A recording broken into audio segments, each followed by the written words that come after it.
Bedtime stories for kids. Stories for meditation and mindfulness to help children and toddlers feel calm and fall asleep fast. Written by Marissa Nobel. Narrated by Melanie Hench.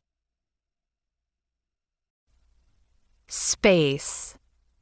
In this section of the book, all of the stories are focused on space. Many children love the idea of science fiction, and there are many different stories that allow them to think about space. There is also a meditation featured in this section that allows the child to meditate on the vastness of space and the place of their problems within it. Space has always been a place of wonder for humans. Since the beginning of time, humans have wondered about the stars and the planets and our place within them. While some of these stories tell fantastical stories about robots and talking planets, they are all great stories for children to listen to. They have different themes and lessons within them that can be talked about further before you put your child to dream. For many, space has always been a place of hope, and these stories follow in that tradition. Sprocket's Dream. This story tells the tale of a robot named Sprocket and how he learned to be more like the humans in the spaceship around him. Although this story is about futuristic robots and astronauts, it is relatable to the struggle that we all have in life in regards to keeping hope, even in the darkest of times. It reminds children and adults to look toward the things that they can change, and that sometimes, in order to have a wish come true, they need to ask for help. There once was a small robot named Sprocket. Sprocket lived in outer space. He had a job on the spaceship that he lived on. His job was to clean up after the astronauts that lived on the station. He was also tasked with making sure that all the computers on the spaceship were working the right way. Making sure that they worked correctly, he would check on the stability of the ship. Sometimes, he would even go outside to make sure that the windows were washed. Sprocket even made sure that the kitchen was run properly and all the equipment was in working order. Overall, Sprocket loved his job on the ship and interacting with humans, but he often felt lonely. Sprocket felt lonely because he was the only robot on the ship. There were many humans, but only one robot like him. He would watch the humans as they interacted.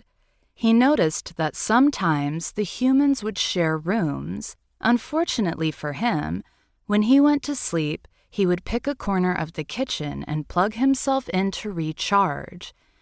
He also noticed that humans would laugh together and would tell each other stories to pass the time. Sometimes the humans would greet Sprocket. They would also sometimes say thank you to him for the things that he did, but they never had a full conversation with him. Often, Sprocket would think about the humans. He thought about how they had decorated their rooms and the walls of the ship. They had made things to be pleasing to themselves. They had made it their own space. One thing that Sprocket noticed was that the humans would paint their rooms their favorite colors. He found this to be fascinating because he never did anything like that. Sprocket didn't even have his own room. He just had a little corner in the kitchen where he would plug himself in. Sprocket wanted to learn more about the humans, so he asked them questions. One time, he asked the humans why they had decorated their rooms. The humans told him that they decorated because it helped to make them feel more at home and to make things feel more personal. Sprocket wondered why he didn't do that. He assumed it was because he wasn't a person, but he wanted to have a space to make personal for himself. Sprocket listened to the things that the humans said. One day, he heard someone talking about their dreams. He had never heard about dreams. When Sprocket asked one of the astronauts about dreams, he was told that there were all different kinds of dreams that a person could have. One type of dream was the kind that people had when they were asleep. Their minds would still be awake even though they were asleep. There was a different kind of dream that people had when they were still awake. This type of dream was also called a wish. I dream of retiring with my family on a little farm out in a valley somewhere, the astronaut explained. It is something that I am wishing for. Sprocket thought that dreams were interesting. He wondered why he didn't have dreams while he was plugged in to recharge. He thought that since that was called sleep mode, he should have dreams. Sprocket began to wonder what he could do to have the type of dreams that humans had when they were asleep. Sprocket did understand the type of dreams that were called wishes. Sprocket wished for things, a lot. Since he was lonely, Sprocket dreamed that he would find a friend who would sleep next to him. He also wished he had a friend to have conversations with about his day. He also dreamed that he could have someone to sit down to eat dinner with in the kitchen, just like the humans on the spaceship did. Every day, Sprocket would look out the windows of the ship as he was cleaning and wish for a friend. He would wish on all the millions of stars that he saw as he looked out into outer space. Every day when he was doing his duties, he would dream about what he would say to a friend. He even dreamed of a friend that would plug in next to him at the end of the day to recharge. Sprocket would imagine saying good night to his friend before he powered down. Every morning he would imagine what it would be like to say good morning to a friend. He imagined it would feel good. He would even imagine what it would be like to hear his friends say good morning back to him. He thought it was a beautiful dream, even if it wasn't the type of dream that the humans would have when they went to sleep. In the beginning, the dream excited Sprocket. Every day and every night, he would wish that his dream would come true, and he believed that it would. Every day, he hoped that he would wake up and find a friend. As time went by and his wish was not granted, Sprocket began to get sad. He continued to do his work because it was his duty and what he had been made for, but he still felt lonely and didn't really want to do those things anymore. To understand humans further, Sprocket began to observe the humans and tried to see how they made friends, but it was hard for him to figure out. It was hard to figure out because their friends didn't come and go. Everyone lived on the spaceship, and they all knew each other already. Sprocket began to think that only humans could make friends, and that thought made him very sad. One day, he was looking out the window and heard a sound. It was the sound of one of the younger astronauts named Lisa. Lisa was always standing by herself, looking out of the window and writing in a book that she called a diary. He didn't know what to do, so he said hello. "Hello, Lisa," said Sprocket. Lisa was a kind woman, and she always greeted him. "Hello, Sprocket," said Lisa back. "How are you doing?" "I am lonely," said Sprocket honestly. "Why are you lonely?" asked Lisa. "I am lonely because I don't have any friends," said Sprocket. "All I ever do is work and sleep. I understand that I was made to do this work, but everybody else on the ship has friends to talk to, except for me. It makes me sad. I am sad because I make wishes for a friend, but they never come true. Is it true that wishes are only for humans?" "No. Wishes are for everyone. You have to just keep hoping and having faith. There is a friend for everyone, no matter who you are," said Lisa, giving Sprocket a hug. "How do I keep hoping and having faith?" asked Sprocket. "It's just something you keep doing," said Lisa.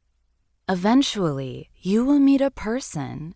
If you like, you can stay in my quarters with me, and that will help you not to be lonely. That is, of course, if you would like to." "I would like that," said Sprocket. "I would really like that." That night, when Lisa went to sleep, she allowed Sprocket to plug himself into the outlet by her bed. That night, Lisa said goodnight to Sprocket as she turned out her light. Sprocket said goodnight back to her. He liked being able to say goodnight to someone. It was one of the dreams he had made for himself, and it was coming true. When Sprocket powered on that morning and was getting ready for work, Lisa said to him, "Good morning, Sprocket. Did you sleep well?" "Good morning," said Sprocket. "I did sleep well. Did you also sleep well?" "I did. Thank you for asking me. Please don't forget to make your wish and keep hoping," Lisa said to Sprocket as he rolled out of her room to get started on his work for the day. The days continued that day. Sprocket enjoyed living with Lisa. At dinner time and lunchtime, they sat at the table together. Lisa sometimes even stopped what she was doing in order to help Sprocket with his duties. Sprocket grew to love having a roommate and began to feel like he was a person too. Sprocket would always remember to wish for a friend to come to him because Lisa would remind him to do so. This was why he always kept hoping. One day, a box appeared in her room. The box was for Sprocket. Lisa helped Sprocket to unwrap the package. This was a very fun experience for Sprocket because he had never received a package before. When Sprocket opened the package, he was shocked and amazed. Inside was another robot. Inside the package was a robot named Widget. It was a robot that was made especially for Sprocket by Lisa. Lisa had made this robot for Sprocket so that he could have a friend. Sprocket was very excited and could barely speak because of it. He was shocked because no one had ever done anything so nice for him. It was then that Sprocket realized something amazing. Sprocket realized that he already had a friend. Lisa was his friend. "Thank you for this, Lisa, but I already have a friend," said Sprocket. "You are my friend." "You're my best friend too," said Lisa. "This is why I made Widget for you. I wanted you to have hope and wishes that come true, just like everyone else has. You have made my wish come true 2 times. Thank you very much." "Now you will have 2 friends," said Lisa. "Thank you, Lisa." "Thank you for being my friends, Sprocket and Lisa," said Widget. That night, Sprocket and Widget plugged in to recharge next to each other. Every morning when they powered up, they would say good morning to each other, and during meal times, they would sit at the table with Lisa. When it was time to go into sleep mode at night, they would all say goodnight to each other. Sprocket began to have real dreams that night when he got a friend, and every day, Sprocket would wish and hope that every day would be just as good as that first day, and because he had hope, they were. The end. Sweet dreams, little one. Charlie and his space friends. This story discusses the importance of being willing to work for our wishes and dreams. It tells the story of Charlie, a little boy who loves space and learns the secret about wishes. He learns that wishes must sometimes be worked for, and that sometimes they do not come true. There once was a little boy named Charlie who lived in a house in a small neighborhood. He had a mother and a father, and they loved him, and he loved them. He loved his house and his family, and every night after he was told a bedtime story by one of his parents, he would dream about going off to space and living among the stars. Every night after he was tucked into bed, he would go to sleep and dream. In his dreams, he dreamed he had superpowers that allowed him to breathe in space. The powers would give him the ability to fly through space and visit the stars. He would whoosh and sway all along the galaxy. He was always wearing his space pajamas in this dream, even if he went to bed in his dinosaur pajamas. He loved space. In space, he would go to visit the hot sun and sit there and speak to the sun. The sun would tell him stories about the world when it was just formed, stories about how the planets came to be. The sun was a very happy sun. That's why it shined bright yellow in the sky. The sun was wise and old and would give Charlie ideas when he had problems. Sometimes Charlie would go to visit the planets. One day he was on Mars playing in the red sand of the planet, building sand castles. He loved to visit Mars in his dreams. Even though Martians didn't really exist, he would imagine little Martian boys and girls living on the planet to play with. The little Martian children looked just like human boys and girls, except they had tentacles instead of ears. But they played all the same games as he did with his friends, even if they did call them different things. The Martian children were very nice to Charlie and always said, "See you again," when he left. That was their customary farewell. They never said goodbye because they hoped they would see everyone again. The Martian children were very friendly. They called all their neighbors and citizens friends, and everyone loved Charlie. Sometimes he would travel to the moon. He dreamt that the moon was made of delicious white cheese, and he would bounce all over the moon and see the various craters and mountains on the moon all by himself. Charlie imagined that he was walking on the moon with the famous astronauts of the past.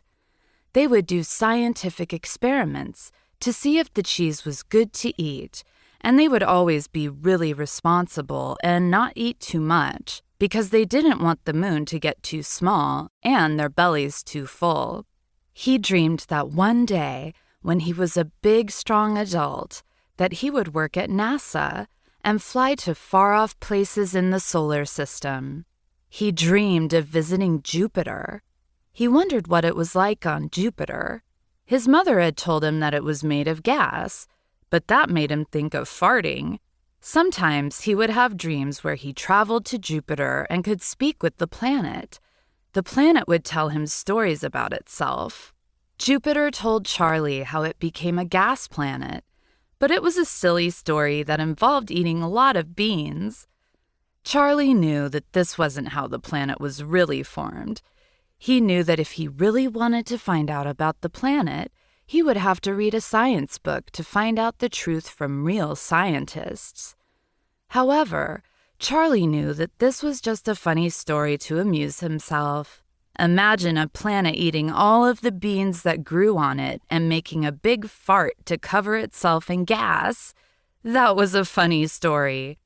Sometimes Charlie dreamed that he would dance in space with the stars. He loved dancing with the stars the best.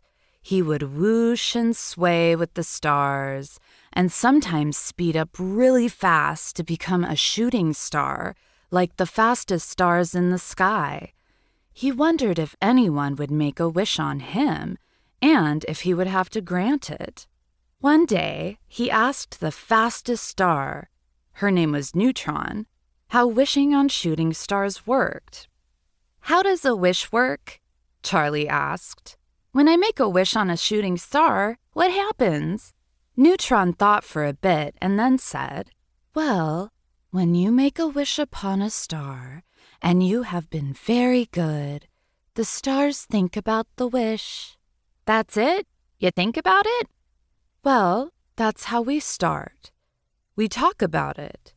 Sometimes it can take a long time to discuss the wish, and we get so many wishes that we have to decide if they are good wishes or bad wishes. What's a bad wish? Asked Charlie. There are all types of bad wishes. Sometimes people wish for bad things to happen to others, and we are good stars, so we don't let those wishes come true. Sometimes people wish for things that they can do for themselves, and we don't really need to do anything to make those wishes come true, so we just give the wisher more hope. Sometimes people wish for things that are bad for them, like eating too many cookies when your mom already said no, and we don't grant those wishes. So, not all wishes you make come true? Unfortunately, no. Not all wishes will come true. What about when people make good wishes? How does that work? Well, that depends on the star that they made the wish on. Sometimes a star will decide to grant the wish if it is something that we can help with. Other times, as I said before, it is something that the wisher can do for themselves. One time I made a wish, started Charlie. I wished for a puppy, but we haven't gotten a puppy yet. Well, I remember that wish. You made that wish on me. How come I didn't get a puppy? Do you remember what your father said when you asked him for a puppy? Yes. He said he wasn't sure if I was ready for the responsibility. Neutron said, yes, your father wants you to be able to handle the responsibility of a puppy. Puppies are living things and need lots of care, and you need to be able to help out with your puppy if you get one. So, why didn't I get a puppy? Because you didn't need a puppy. You need to become more responsible, so we've been trying to help you to get more responsible. Have you noticed that you are better at remembering your chores lately? Yes, I have. Well, said Neutron, your father is noticing that you are better at being responsible, and eventually he will get you a puppy. What about my wish about being an astronaut? Asked Charlie. Charlie, you are still too young to be an astronaut, but you get to play pretend as one when you play in the playground. That was the best we could do to grant your wish now. If you really want to be an astronaut, you have to do good in school and make smart decisions. Just like you have to learn responsibility to have a puppy, you have to learn a lot of different skills like responsibility and smart thinking to be an astronaut. Does this mean I'll never be an astronaut? No, but it means that we can't make you one. That's not the power that the stars have. We can only grant wishes that you can't do yourself. You have to do the right things in order to be an astronaut, and only you can do that for yourself. Besides, when you grow up, you may find out you don't want to be an astronaut. You also like playing with dinosaurs too, remember? You might want to study dinosaurs when you grow up. Oh, I see. When I make a wish and it's something that I can do myself, you give me the tools to do those things myself. That's right, said Neutron. We give you the strength to make the right choices to get the things you want. What about the wishes that we can't do for ourselves, like going to the big amusement park? I really want to go there. Sometimes wishes take a long time to grant. Sometimes it isn't the best time for those things to happen yet. Kind of like the dog. When you wished that you could go to the big amusement park, it was going to rain the next day, so it wouldn't have been fun for you to go then. But eventually, you will go to the big amusement park. Ah, I see. Besides, if you ask your mom and dad to go, I'm sure they will say yes and tell you when they can take you." Charlie thought about all these things as he danced with the stars. He didn't realize that wishes were so complicated. He thought that he would get any wish that he made. He didn't realize that sometimes you aren't ready for something that you want. Charlie was very sad that he couldn't have a puppy now because he really wanted one right then.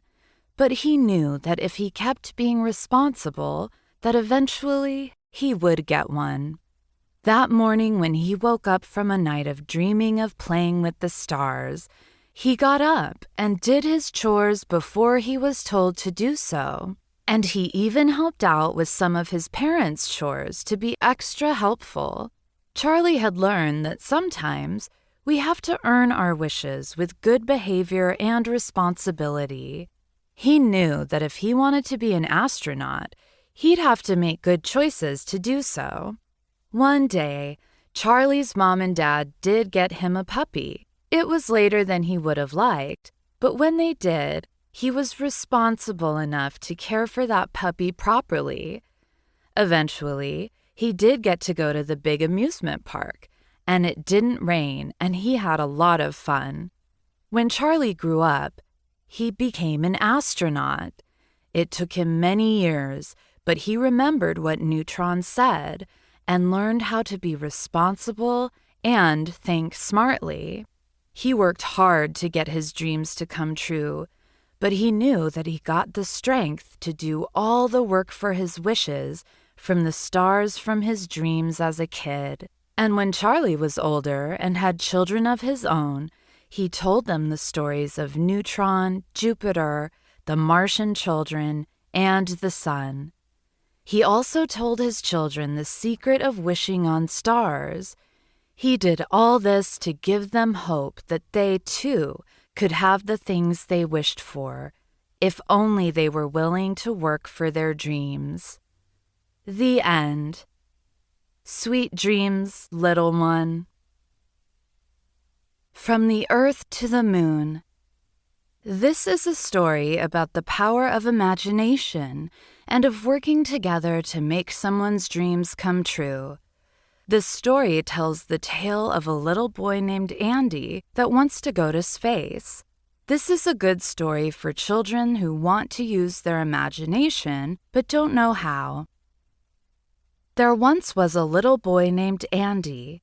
He was 5 years old. He lived in a house with his parents, and he had his own room. In his room, there were lots and lots of books on all kinds of subjects that fascinated him. He had books on dinosaurs, dragons, space, magic, and so much more. He loved reading his books and playing pretend. One day, when Andy was 5, he was very bored. "I am so bored. I wish I could go on an adventure like the people in my books do," said Andy to himself. Andy looked around his room and saw a picture book about the solar system on his desk. This gave him a great idea. He would go on an adventure to the moon. He wanted to be an astronaut. Astronauts got to go on great adventures, thought Andy. At first, Andy didn't know how he could become an astronaut. He thought about it for a very long time. He was only a little boy, and he knew that he couldn't just walk to the moon.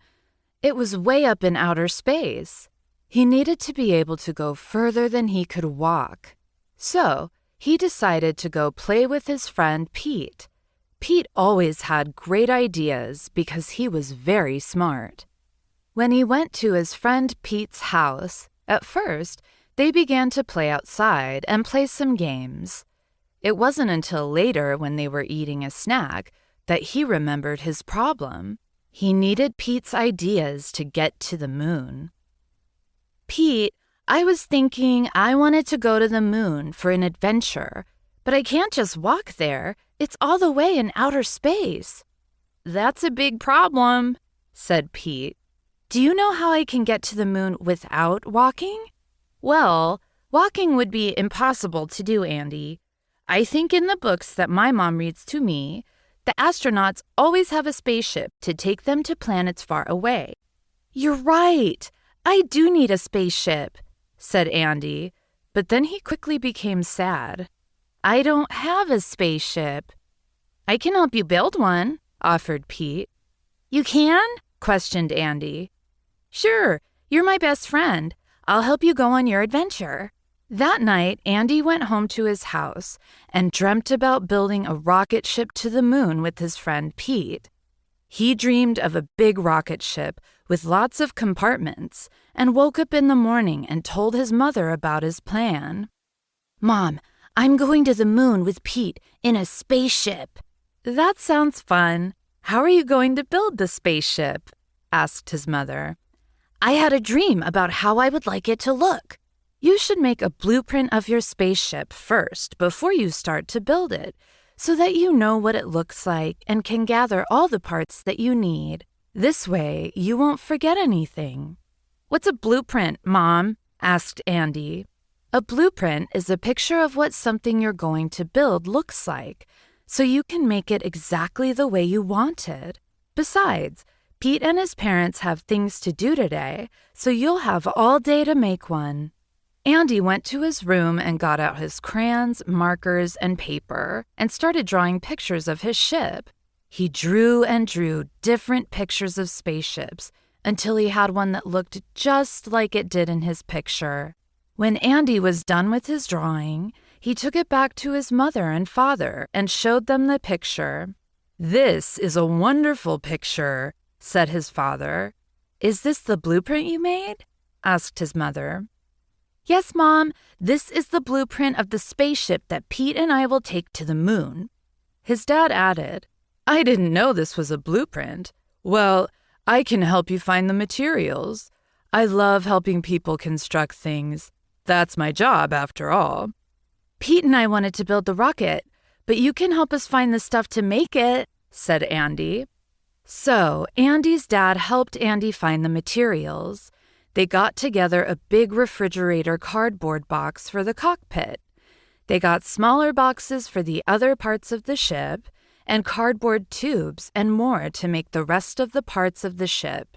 They used tape to join the pieces together. They also used aluminum foil and paints to decorate the ship to look good and proper, just like the blueprint that Andy had made.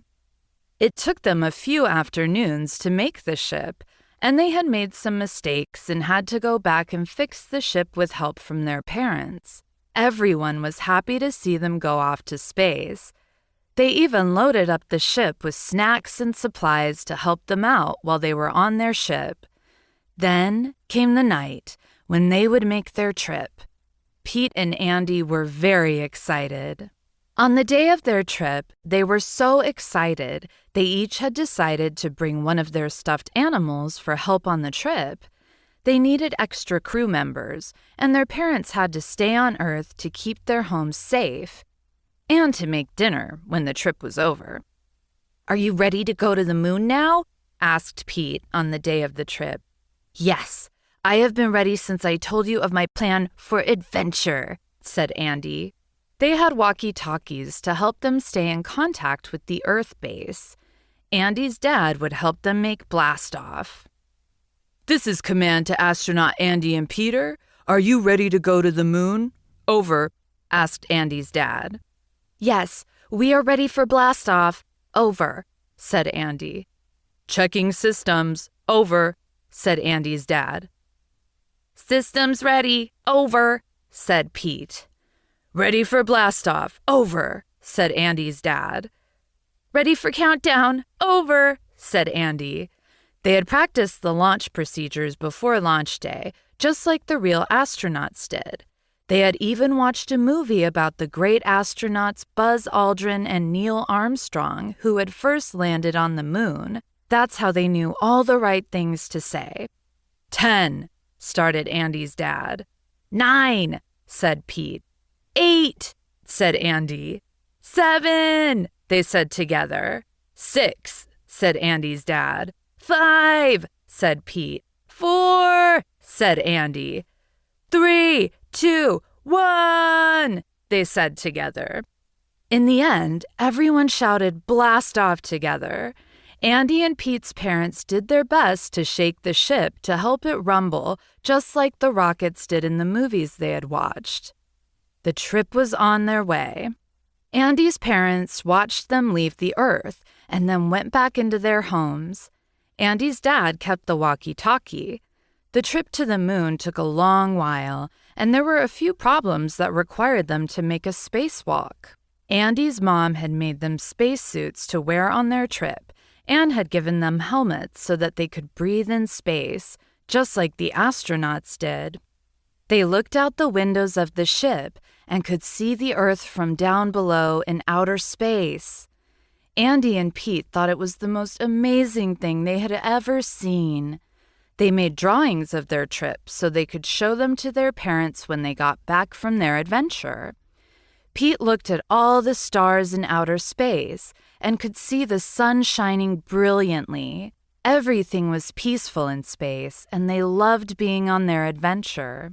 "This is Command Center. How is the trip going? Over?" asked Andy's father. "This is Commander Andy," said Andy into the walkie-talkie. "The adventure is going great. We had to make a spacewalk to fix one of the wings of the spaceship, but everything is going great. We are almost at the moon." "Excellent. Over and out," said Andy's dad. Andy and Pete enjoyed being out in outer space. While they were in the ship waiting to go to the moon, they talked about how when they would grow up, they would be astronauts. Pete said he wanted to be a sailor, and Andy promised him that they would build a ship to sail the 7 seas after they came back from the moon. Pete asked Andy all about the blueprints and how his mother told him that you needed to build something so that it would come out to the right way, like how you dreamed they would.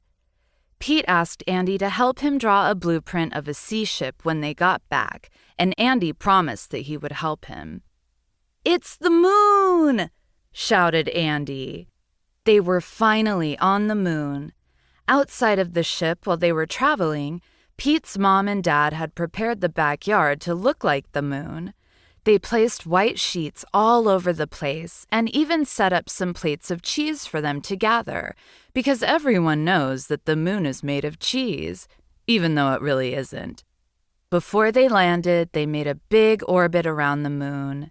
They circled the moon twice to pick a good spot to land. When they picked a spot to land, they played a game of rock, paper, scissors to decide who would get to walk on the moon first. Pete won the game, but then because this was Andy's dream to go to the moon, he let Andy go first. "Thank you for letting me walk on the moon first," said Andy.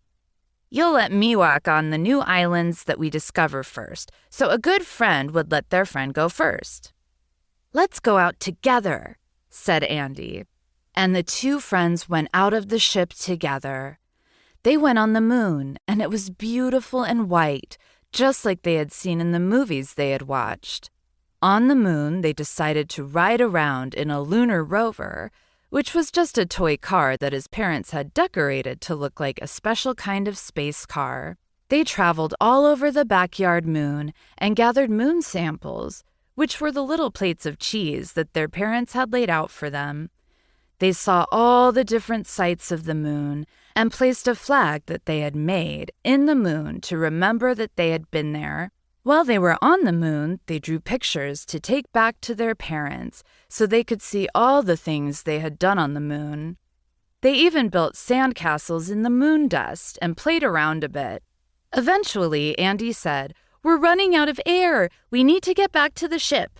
This was exciting, and they had to run off to the ship and take all their belongings and samples with them. They had to get back to the spaceship because they were running out of air and needed to get back to Earth so they could have dinner with their parents. They were all going to eat dinner together at Pete's house to celebrate. They blasted off of the moon and began their way back home. When they got home, there was a party waiting for them.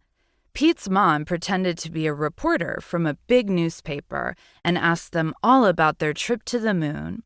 She videotaped it so they could watch the interview on TV after dinner. Everyone was happy to eat the special moon cheeses and look at all the pictures of the trip. Andy went to bed that night happy because he had been to the moon and looked forward to helping Pete sail the 7 seas. He figured that he might need to build a bigger spaceship for later when they would go to Mars next time. The end. Sweet dreams, little one. Space meditation. To do this meditation, ask your child to gently close their eyes and take a nice, deep breath. Ask your child to breathe deeply several times and to relax their body each time with each breath. By breathing deeply, they will allow their body to calm down. This will also relax their muscles. Allow them to breathe deeply for the entire duration of this story. After the story, you can take time to discuss with your child how they felt during the relaxation and any thoughts and worries that may have come up. Try and stay positive and reassure them that the worries and troubling thoughts are normal. Allow them to be vulnerable and tell you all their troubles without judgment. To do this start this meditation in the comfort of the bed. Lay your head down on your pillow and get comfortable.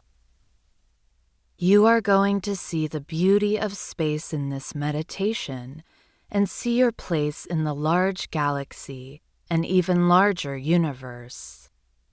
When you are relaxed and calm, close your eyes. Imagine that you are floating above your room. Look at all the things around your room. Imagine you are floating above your room. Can you imagine the things in your room and what they would look like from overhead? Imagine your body is feeling lighter and lighter. Imagine there's no ceiling in your room. Your body is so light that it is floating up higher and higher. Now imagine you are looking down at your house from above. You can see the sky above you and below you. You can see your house. You are getting lighter and lighter. All of your troubles are floating away from you. You are floating higher up into the sky, and slowly you can see your whole neighborhood below you, then your whole town. You can see all of the lights in the people's homes as they go about their evening. Your body is getting lighter. You feel yourself floating up into space. Around you, you can see the earth below you, and the moon is off to your right. You can see the other planets that are far away as well. As you are floating in space, you think what it was like back in your bed. You remember all of your troubles and worries and how small they seem compared to the vastness of space. Remember that they are not too big to overcome. You float out into space for a while and notice you are getting higher. You can see the whole of the solar system with the sun at its center. Every problem that you had is far away from you. They seem so trivial when compared to the richness of space. Every difficulty you have in your life, you will be able to overcome. You can float here for a while and think, breathe deeply, smell the sweet smell of space. Imagine it smells like your favorite thing. Can you think back to your place in the house? Can you think back to a problem that you had today and take a view of it from far away? Were there any other options that you could have taken? You want to go back home, so you begin to get heavier. You gradually and slowly go back down to your bed. First, you go back to the earth and wave goodbye to the moon. You wave goodbye to the sun and the rest of the stars in the solar system. You are floating above the earth. You see your country, and you are getting heavier. You begin to see your neighborhood come into view, then your block, then your home. You begin to float closer and closer to your bedroom. You see yourself laying in bed, peaceful. You are about to fall asleep. You move closer to your bed and are finally ready to go to bed. You are back now in your bed and calm and relaxed.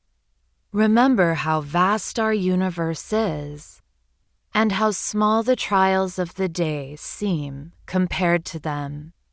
This is something you can remember when you get overwhelmed. Nothing is too big to overcome. Sweet dreams, little one.